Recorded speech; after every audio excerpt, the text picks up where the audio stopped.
एक राज्य है असम, नाम तो सुना होगा ना, जहां पिछले कई महीनों से अपनी मनमानी नीतियों के लिए लोगों का जीना दूभर हो गया था।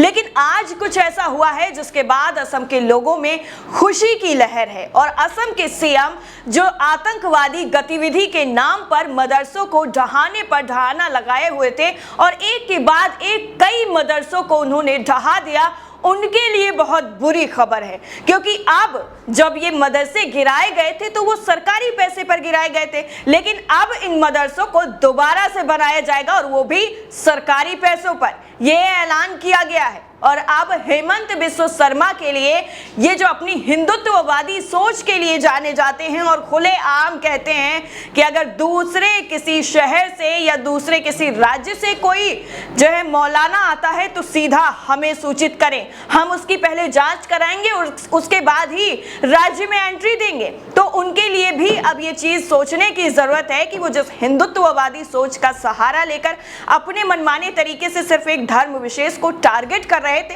वो चलने वाला नहीं है। क्योंकि अगर कोई दोषी निकलता है तो सिर्फ दोषी को सजा दी जाती है, उसके पूरे के पूरे आशियाने को या फिर उसके व्यवसायिक केंद्र को ढहाया नहीं जा सकता है। किसी भी संविधान में, किसी भी किताब में ये चीज नहीं लिखी हुई है।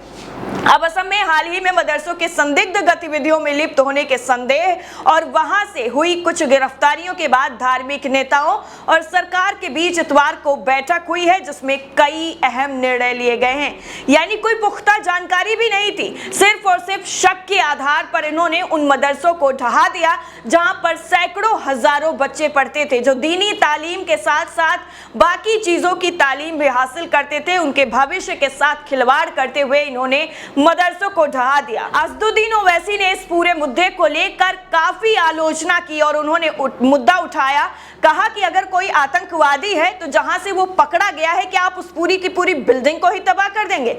उन्होंने आज तक से एक इंटरव्यू में कहा था, ये पूरा उन्होंने खुद एक उदाहरण दिया था। उन्होंने कहा था कि अगर आज तक से कोई आतंकवादी संगठित कोई निकल आता है शख्स तो क्या पूरी आज तक की बिल्डिंग को ध्वस्त कर दिया जाएगा। इस तरह का उदाहरण उन्होंने साफ तौर पर टीवी स्क्रीन पर बैठकर ऑन एयर दिया था और बताया था कि अगर किसी भी जगह से कहीं से भी कोई आतंकवादी संगठन का शख्स पकड़ लिया जाता है या उसका कोई कनेक्शन निकल आता है आतंकवादी संगठन से तो क्या उसके पूरे घर को तहस नहस कर दिया जाएगा जहां से वो मिला है, बल्कि वो घर दूसरे का है।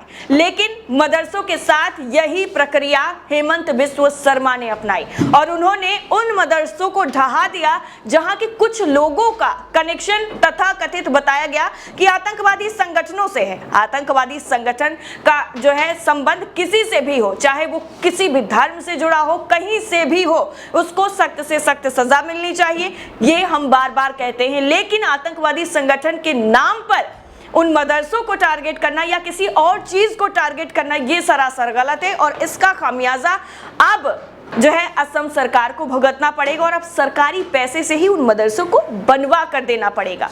हो गया ना सोने पर सुहागा।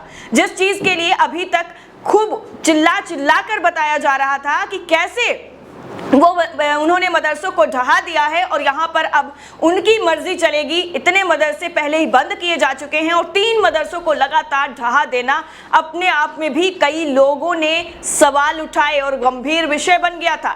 दरअसल आसाम के बंगाई गांव जिले के कबाई टारी मरकाजुल मारिफ कारियाना मदरसे जो बुलडोजर से तोड़े गए थे, उनको फिर से सरकारी खर्च पर बनाया जाएगा और ये बड़ा तमाचा है असम सरकार के मुंह पर कि वो धर्म के नाम पर जो अपनी राजनीति कर रहे थे उसको अब काबू कर लेना चाहिए। आज director general of police Bhaskar Jyoti Mahanta के साथ आसाम के मुस्लिम संगठनों की बातचीत में भास्कर ज्योति महंत ने कहा है कि इस मदरसे को सरकारी खर्च पर फिर से बनाया जाएगा। इससे पहले मदरसों में संदिग्ध जिहादियों और मदरसों को तोड़े जाने को लेकर डीजीपी कार्यालय में मुस्लिम संगठनों के साथ इतवार को अहम बैठक हुई थी। इसमें 4 मुस्लिम संगठनों ने हिस्सा भी लिया था। आपको बता दें इस विशेष जो बैठक हुई थी यानी काफी ज्यादा अहम बैठक मानी गई, इसमें जमीयत उलमा हिंद जो है और इसके साथ असम स्टेट कमेटी, नदवातुत तमीर अहले सुन्नत वल जमात, अहले हदीस और Islamic research centre of Assam जैसे संगठन शामिल हुए थे। इनकी मौजूदगी में यह फैसला लिया गया कि उन मदरसों को अब सरकारी खर्चे पर दोबारा बनाया जाएगा। बैठक के बाद असम के पुलिस महानिदेशक यानी डीजीपी भास्कर ज्योति महंत ने कहा कि राज्य में कुछ मदरसों के शिक्षकों की आतंकवादी संगठनों के साथ रिश्ते होने के हालिया मामलों के बीच राज्य के ऐसे सभी संस्थानों को अपने मूल निकायों और स्थानीय प्राधिकारियों द्वारा तयशुदा नियमों का सख्ती से पालन करने को कहा गया है। महंत ने यह भी कहा कि राज्य के ज्यादातर मदरसों का संचालन करने वाली 4 मुख्य संगठनों को 6 महीने के अंदर इस तरह के धार्मिक शिक्षण संस्थानों का सर्वे करने को कह दिया गया है। आधिकारिक सूत्रों ने बताया है कि पूर्वोत्तर राज्य में इस वक्त यानी जो रिकॉर्ड है असम का, वो बता रहे हैं पूर्वोत्तर राज्य में 3000 से ज्यादा मदरसे पंजीकृत हैं और गैर पंजीकृत मदरसे संचालित किए जा रहे हैं। आतंकवादी संगठनों से संबंध के शक में पिछले कुछ महीनों में शिक्षकों की गिरफ्तारी के बाद ये संस्थान जांच के दायरे में आ गए हैं। असम में पिछले 1 महीने में 3 मदरसों को ढहाया जा चुका है। डीजीपी ने इस्लामी समुदाय के नेताओं के साथ बैठक के बाद कहा कि अलकायदा इन इंडियन सबकॉन्टिनेंट यानी AQIS और अंसारुल्लाह बांग्ला टीम ABT जैसे संगठनों के कट्टरपंथी तत्व यहां अपनी सोच लागू करना चाहते थे और ये वर्तमान भू राजनीतिक परिदृश्य में चिंता का मौजू भी है। उन्होंने ये भी कहा कि समुदाय ने कुल मिलाकर सहयोग किया है, लेकिन आबादी का बहुत छोटा सा हिस्सा इन कट्टरपंथी सिद्धांतों के झांसे में जरूर आ गया है। आपको बता दें कि अभी हाल ही में असम सरकार की तरफ से इन मदरसों को यानी 3 मदरसों को गिराया गया था, जबकि 3000 जो मदरसे हैं वो असम में हैं, चाहे वो पंजीकृत हो या फिर ना हो। टोटल मिलाकर 3000 मदरसे और सभी मदरसों पर एक ही तरीके का आरोप लगाया गया था कि ये आतंकी गतिविधि में लिप्त थे, उनमें शामिल थे। अब जब पिछले बुधवार को असम के बोंगाई गांव में प्रशासन ने एक और मदरसा ढहा दिया और आरोप फिर यही लगाया कि इस मदरसे का इस्तेमाल जो है वो आतंकी गतिविधियों को अंजाम देने के लिए किया जा रहा था। कबैतरी पार्ट 4 गांव में बने मरकाजुल मा आरिफ कुआरियाना मदरसे को गिराने के लिए कई बुलडोजर बुलाए गए थे। इलाके में बड़ी संख्या में सैन्य बल भी तैनात कर दिया गया ताकि माहौल ना बिगड़ सके। लेकिन महंत जो डीएसपी हैं उन्होंने खुद ये बताया कि जो भी कम्युनिटी है उन्होंने पूरा सपोर्ट किया है, किसी भी तरीके से कोई हल्ला गुल्ला नहीं किया, शोर शराबा नहीं किया और ना ही कार्रवाई का विरोध किया। इसीलिए अब ये फैसला लिया गया है कि अब उन मदरसों को दोबारा से बनवाया जाएगा। अब इमाम और मदरसे के शिक्षकों समेत 37 लोगों को वहां से गिरफ्तार कर लिया गया। इन पर आरोप यह लगाया गया कि ये आतंकी संगठन यानी AQIS, al Qaeda in Indian subcontinent और ABT से जुड़े हुए थे। इनकी गिरफ्तारी के बाद से ही प्रशासन मदरसों को गिराने की कार्रवाई करने लगा और इससे पहले प्रशासन ने 4 और 29 अगस्त को 2 और मदरसे गिराए थे। AIUDF प्रमुख बदरुद्दीन अजमल ने यह भी कहा था कि मदरसे बनाने में 20 से 30 साल लग जाते हैं, लेकिन सरकार एक दिन में बुलडोजर चलाकर जमींदोज कर देती है। राज्य में लाखों स्कूल हैं, क्या स्कूल में कोई व्यक्ति अपराधी होगा तो स्कूल को गिरा दिया जाएगा? सोमवार यानी जो है 29 अगस्त को असम के सीएम हेमंत बिस्व शर्मा ने कहा था कि मदरसों को आतंकियों की ट्रेनिंग हब के तौर पर इस्तेमाल किया जा रहा है। इन मदरसों में शिक्षा की बजाय आतंक की ट्रेनिंग दी जा रही है। हमेशा से जब से बीजेपी शासित राज्य हुआ है असम, तब से लगातार मदरसों को लेकर जिस तरह की बयानबाजी हेमंत बिस्व शर्मा की तरफ से की जाती है और जैसे आरोप लगाए जाते हैं मदरसों पर, वो वाकई सबको चौंका देते हैं कि वो आखिर ऐसा बोल कैसे सकते हैं। एक विशेष समुदाय को हमेशा ही वो टारगेट करते हुए नजर आते हैं। और 29 अगस्त को राज्य सरकार ने बरपेटा जिले के डाकलीपारा इलाके में शखुल हिंद मकमुद्दीन हसन जमुइल हुदा इस्लामिक अकेडमी मदरसे को ढहा दिया। इस मदरसे में भी आतंकी गतिविधियों को संचालित करने का आरोप लगाया। साथ ही यह अवैध रूप से सरकारी जमीन पर बनाया गया था, यह भी बता दिया गया। वहीं 4 अगस्त को सारुल्लाह बांग्ला और AQIS संगठन से कनेक्शन के आरोप में प्रशासन ने पहली बार कार्रवाई की थी। प्रशासन ने इसके संचालक मुस्तफा को पहले गिरफ्तार किया, फिर उसके निजी मदरसे को बुलडोजर चलाकर गिरा दिया। असम में 2020 में पहली बार राज्य सरकार ने मदरसों का अनुदान बंद कर दिया था। उस वक्त हेमंत बिस्व शर्मा राज्य के शिक्षा मंत्री हुआ करते थे। मीडिया रिपोर्ट्स के मुताबिक अनुदान बंद होने की वजह राज्य में 2 साल में करीब 800 मदरसे बंद होना था।